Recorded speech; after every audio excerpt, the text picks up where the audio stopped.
everybody, welcome back to the shop. So, as you all know, I don't do a lot of playing around with my workbench these days. I don't add doodads and gadgets and attachments. It's pretty solid. It don't move very well, so we don't need to mess with it too much. But Izzy Swan recently put out a video where he created a set of arms for a folding bench that he created. Now this one here ain't gonna fold, that's for sure. But he created a set of arms that will allow him, or allow Maggie, to take a piece of plywood and flip it over onto the bench and slide it onto the bench. Easy peasy lemon squeezy. It's so simple, I just couldn't let it go. I've got to adapt that idea, that concept to this bench in some way, and that's what we're going to do in this video. So stick with me and let's get started. Alright, first things first. We're going to take these two pieces of oak that I've cut down to 3 1/4 wide. And we're going to clean them up, and we're going to create the actual hinge portion of this contraption. And what I've decided to do is put one hinge here on the end of the bench and one hinge about here on the other end of the bench. So first things first, let's clean these up, round the ends, poke a hole in them, mount them on here. This one will slide back and forth out of the way so that it doesn't interfere with my bench. That one will be removable so that I can get it off and get it out of the way of the vise. And I said bench, in the way of my bench? No, in the way of my vise. That one will be removable so it's not in the way too. Let's clean them up.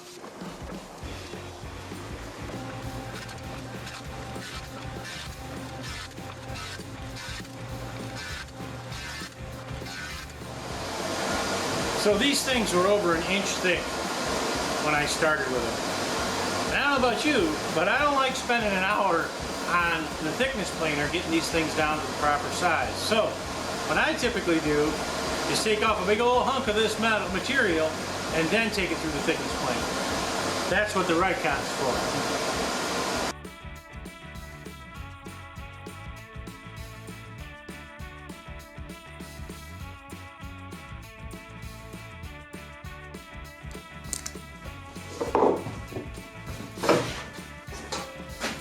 Always wear your hearing protection with one of these noisy boogers. And then you have to remember where you put your wood to plane. Somebody stole my stock. I see it.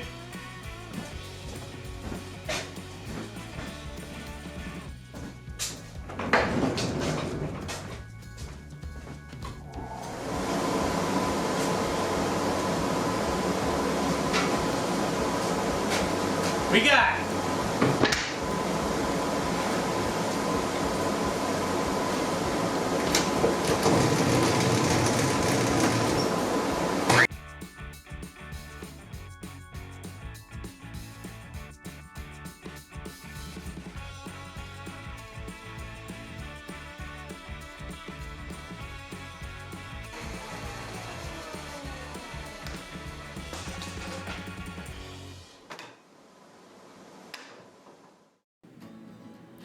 Alright, so here we're going to square up the stock and get rid of this ugly on the end here.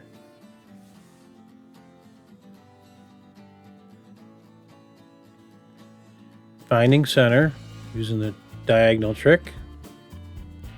Here I'm going to run this pencil down to try to give myself a sliver. Underneath the fingernail would be nice.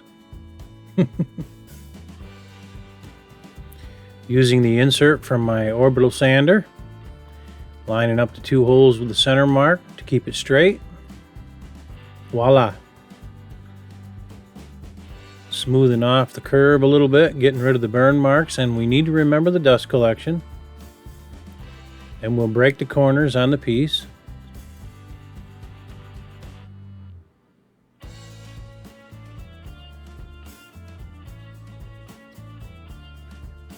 And it should slide like this here. I'm going to use some very scientific measurements here. Put a bunch of marks all over it.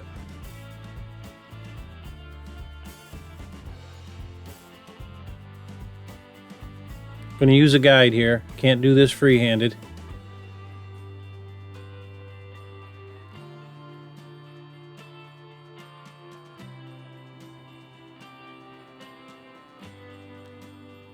piece of scrap wood to clamp to the bench, so when I go through the bottom side I don't put a groove in the bench. Looks like it's almost time to change the top on that bench anyway. It's getting to look like Swiss cheese.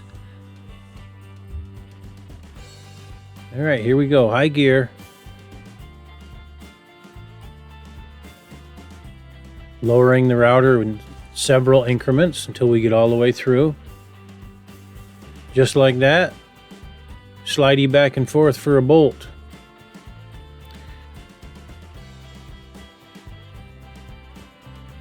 We'll clamp this to the bench so it doesn't move. Starter holes, and we'll remove it from the bench. Drill pilot holes. Now I do have a socket that'll go in that drill, but I didn't feel like digging it out. So round and round she goes. We get the bolts in, and then we're about to realize we're not as scientific as we think we are. Alright, so it's not going to come off. Hey, it slides, but it won't slide in any further. What did we do? Hole belongs there. Try again. That's better.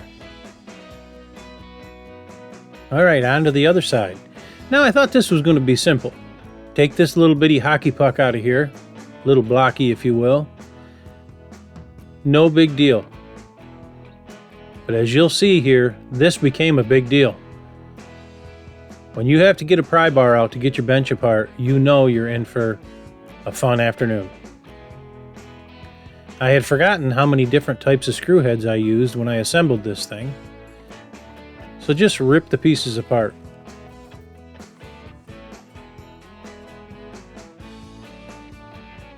Alright. Sliding in and out there. Of course, we have to disassemble the entire bench to make this happen. This was supposed to be quick and easy lemon squeezy, but that's not how it went. I couldn't remember how I was stopping that drawer from sliding out. Then it dawned on me that I had screwed a block on the underside.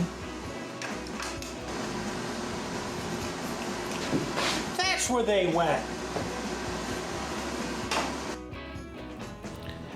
And now we look at this and say to ourselves, how in the world am I going to get that bolts in that thing?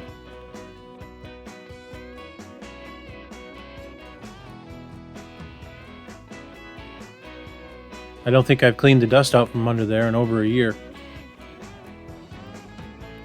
So in order to accomplish this, I figured out that I needed to drill 2 enormous holes in the side of my bench that I could pass the drill bit with the socket on the end of it through. Looks like I need to do a little more cleanup. Marking the hole was a challenge, but we got through it.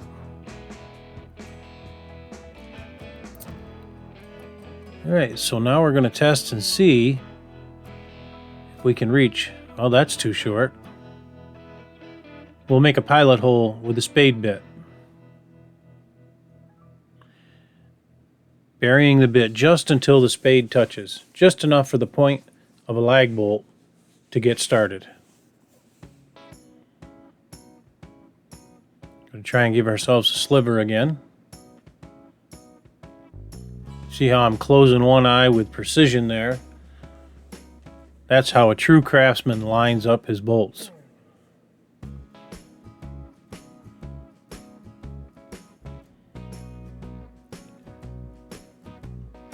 A better idea would have been a tri-square that I could have adjusted and slid through. But to be honest, at this point, I was a little bit frazzled. This was supposed to take an hour or two.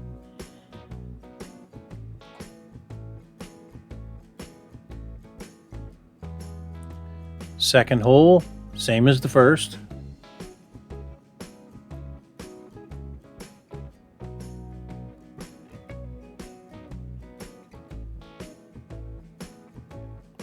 Double checking.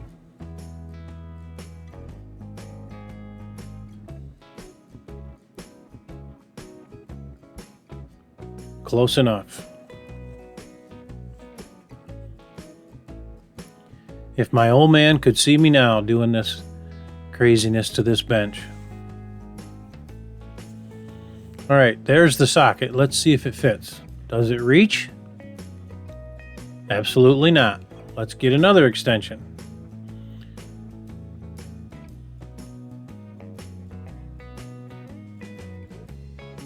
Let's see if this one makes it. Perfect. Line up the bolt with the pinhole starter hole and drive it home.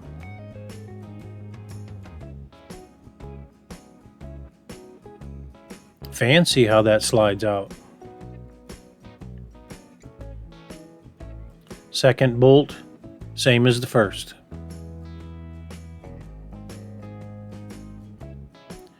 Now the next challenge is remembering how to put this all back together.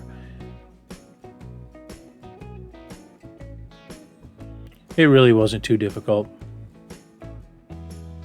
It was harder to find the screws all over the bench. All right, here we're poking the hole for the hinge. Going just through till I see the point so that I don't tear out on the inside.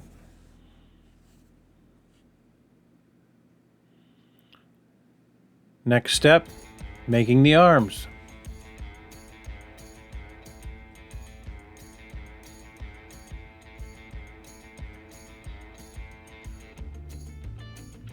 Now these arms need a little hook in the bottom of them so that the plywood doesn't slide off. You know me, I love my wooden spacers. I have those from 1/4 inch all the way up to 1 inch. Just makes things a lot easier. And speaking of making things easier, this Rikon makes things a whole lot easier.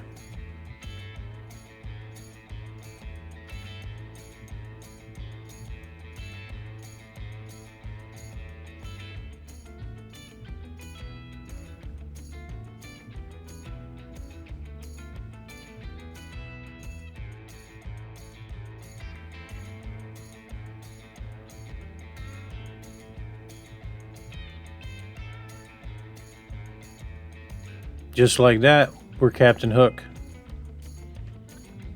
×2.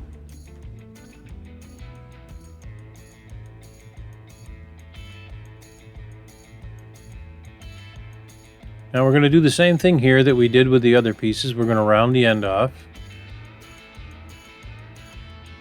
using the same insert, which will give us the same radius.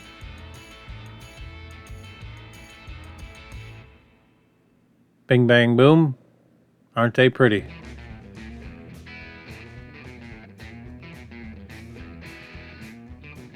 Clamping them in place, just making sure they're flush on the top. Moving the clamp out of the way so I don't hit it with the drill.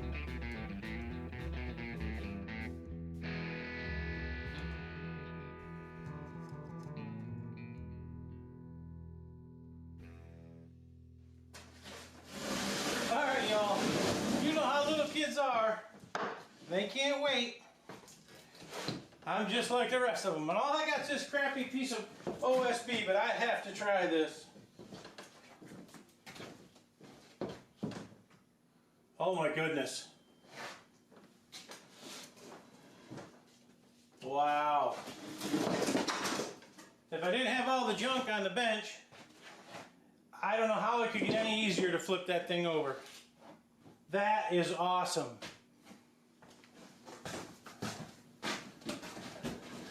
Well, there you go, folks.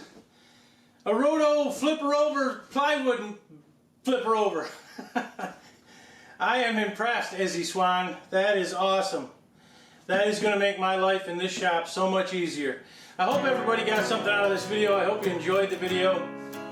I recommend you make yourself some of those. Give us a like, a share, subscribe if you haven't done so already.